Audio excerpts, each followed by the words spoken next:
इस वक्त की बड़ी खबर में सिवनी से आ रही है। जब यह स्वयं अपने पति एवं सास ससुर की नहीं हुई तो क्या यह तलक बाढ़ वासियों की होगी? श्रीमती रविंद्र सुनीला राय जी। अधिक जानकारी हेतु सिवनी से जिला ब्यूरो चीफ राजेश तिवारी जुड़ चुके हैं। जी राजेश जी बताएं। राघवेंद्र जी, मैं बता दूं आपको अधिक जानकारी के लिए जी कि तिलक बाढ़ छिंदवाड़ा चौक के पास कि ये महिला प्रत्याशी खड़ी हुई हैं आपके सुनीला स्वर्गीय रविंद्र राय जी की पत्नी है जी। इनकी जमीनी हकीकत यह है कि ये एक तथाकथित भाजपा नेता जिनका परिजन गांजा व्यवसाय में लिप्त है। मैं आए दिन अपडेट देता हूं और जिसकी संपूर्ण जानकारी पुलिस विभाग को है। यहाँ तक कि नगर निरीक्षक महादेव नगोतिया ने इनके मुंह में कह चुका है।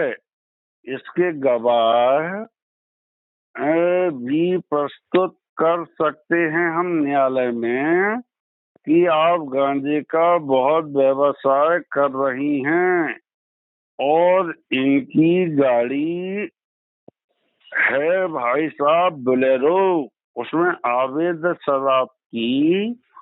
शराब का परिवहन किया जाता है। इनकी कुंडली में बता दूं, ये कमलनाथ जी की लोकसभा क्षेत्र के इमली खेड़ा की निवासी हैं और इनके माता पिता चाय और पान और बड़े की दुकान रखते हैं। इनके पति को लगभग 10 वर्ष स्वर्ग लोक पधार चुके हैं, वरन 15 वर्ष स्वर्ग लोक पधार चुके हैं। इनके पति तो इनके सास ससुर और इनकी नंदों ने इनको फोन किया था, तो यह कह रही थी कि दारुआ के हाथों मुझे पकड़ा दिया है तो दारुओं की यही दशा होगी।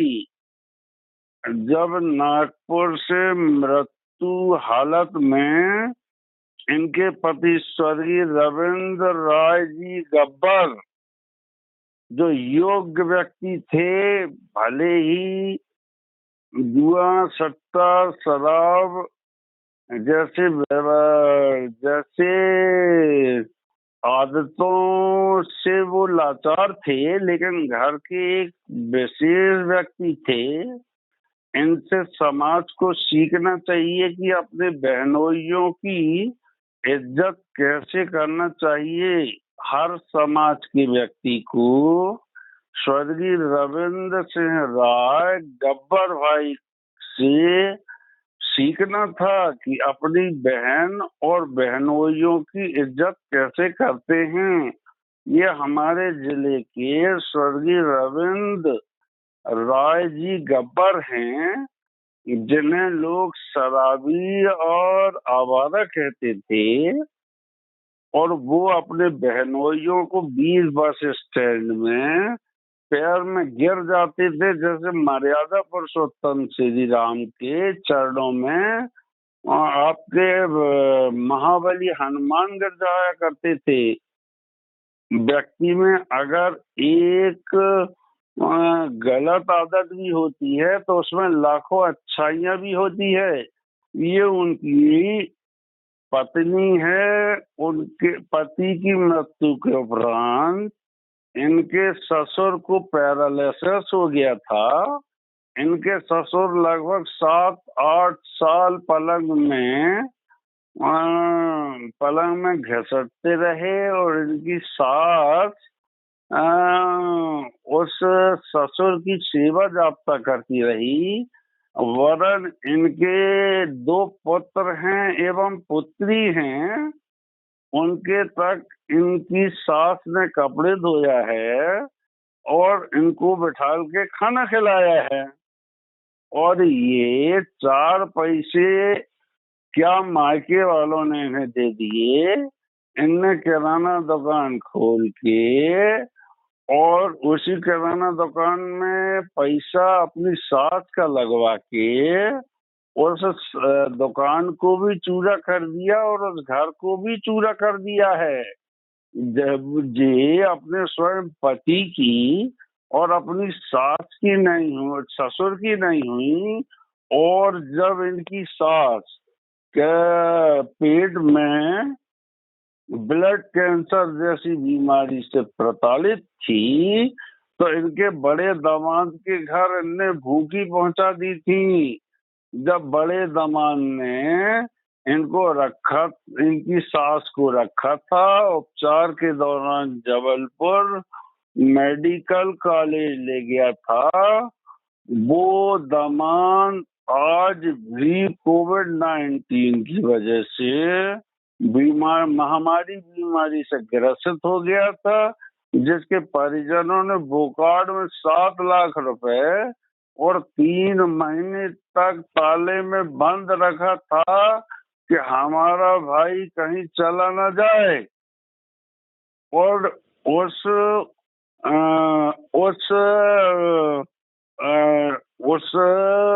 उस दामाद ने इनकी बेटी को 2 साल तक 8वीं और 9वीं अपने निवास स्थान में रखकर पढ़ाया था। अपनी दोनों बेटियों से ज्यादा प्यार करता था।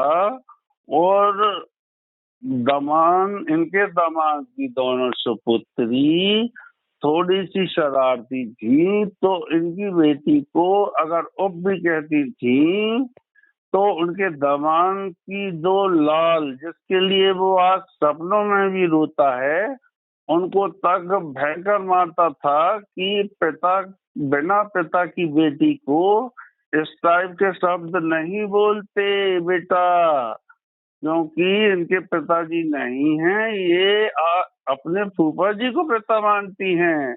और जब इनकी सास का देहांत हुआ और जब वो बीमारी से ग्रस्त थी, अंतिम सांस ले रही थी, तो इनके घर में 4 दिन सिर्फ रख पाए थे और इनने वही अपनी नंदें 3 नंदों के साथ कितना अत्याचार किया है ये तिलक वार्डवासी जानते हैं।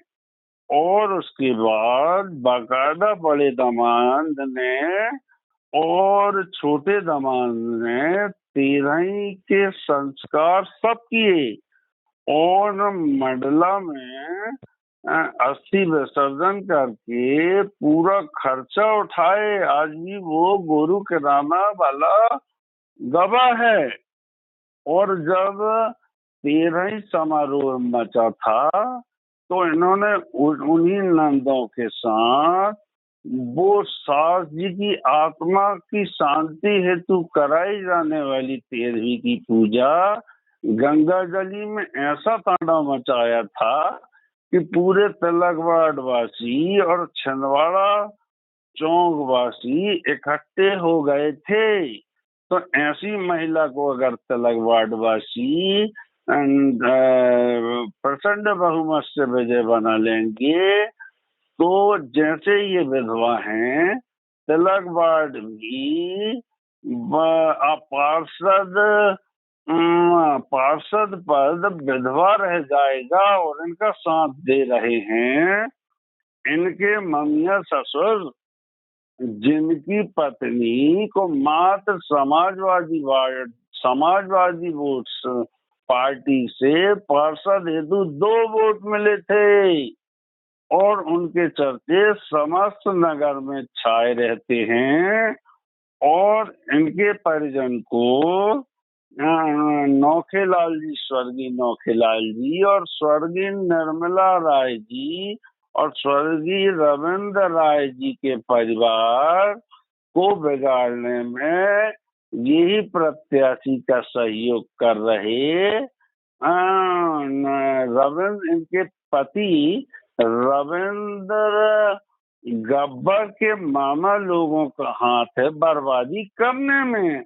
तो जब ये घर के संजो के नहीं रख सकी तो तिलक बाट के का संजो है। ज्यादा अच्छा होगा कि ये नेशनल कांग्रेस पार्टी आई है, इसके चक्कर में मत पड़ना। मैं तो कहता हूँ हमारे भाजपा के प्रेम तिवारी जी को प्रचंड बहुमत से विजय बनाए, क्योंकि प्रेम तिवारी जी क्षेत्रीय विधायक नरेंद्र दिनेश राय मुर्मन, ढाल सिंह बिसेन जी और आपके पंडित आलोक दुबे जी के बहुत करीबी हैं और विद्वान हैं और गुणवान हैं, और पार्टी के हर नेताओं के साथ बैठा उठा करते हैं। इनकी मर्यादा सभी जनप्रतिनिधि करते हैं, सभी कार्यकर्ता करते हैं, यहाँ तक पंडित आलोक दुबे भी करते हैं। प्रेम तिवारी जी जो तिलकवाट की कायाकल्प करेंगे उन्हें प्रचंड बहुमतों से विजय बनाएं, ना कि इनको बेवा औरत को पार्षद बना के। तिलकवाट जो आज उपेक्षा का केंद्र बना है, जहां आए दिन नालियां भरी रहती हैं, कोई पार्षद या नगर पालिका अधिकारी सिर्फ ध्यान इसलिए नहीं देता कि वह वार्ड में के कम से कम 25% घर असामाजिक तत्वों के लड़कों से और असामाजिक तत्व प्रवृत्ति के व्यवसाय में लिप्त हैं, और जहां पुलिस चौकी खुलवाने की मांग भाजपा युवा दिग्गज भाजपा नेता नरेंद्र ठाकुर ने पूर्व जिला पुलिस अधीक्षक से की थी, लेकिन लंगोटिया जी को उस बात से अवैध दारू और गांजा इत्यादि अवैध व्यवसाय और वहां की सामाजिक कार्यकर्ताओं से बहुत स्नेह है, जिसका कारण है कि वो समाज सेवी संस्थाएं और वह भाजपा नेता जिसका परिजन गांजा के व्यापार में लिप्त है, कोतवाली के सामने प्रदर्शन करते हैं कि हम मास्क बांट रहे हैं, सैनिटाइजर कर रहे हैं। ऐसे व्यक्ति को अगर आप चुन लोगे तो छिंदवाड़ा चौक जो असामाजिक तत्वों का गढ़ के नाम से विख्यात है समूचे जिले में, वह गढ़ ही बना रहेगा। इसलिए नरेंद्र ताक जी भाजपा के लोकप्रिय नेता प्रहलाद पटेल के करीबी द्वारा प्रेम तिवारी जी को उतारा गया है, ताकि प्रेम तिवारी जी और नरेंद्र ताक जी का सपना पूरा हो और वहां प्रथम पूजनीय गणेश जी का नवनिर्मित निर्माण जीर्ण उद्धार पुनः लगभग 2 या 3 माह बाद होने वाला है। वो इन असामाजिक तत्वों की वजह से वहां व्यवधान उत्पन्न होता है, ताकि वहां का वातावरण गणेशमय और धार्मिक हो सके। जी राघवन जी। जी राजेश जी, तमाम जानकारी साझा करने के लिए बहुत बहुत धन्यवाद।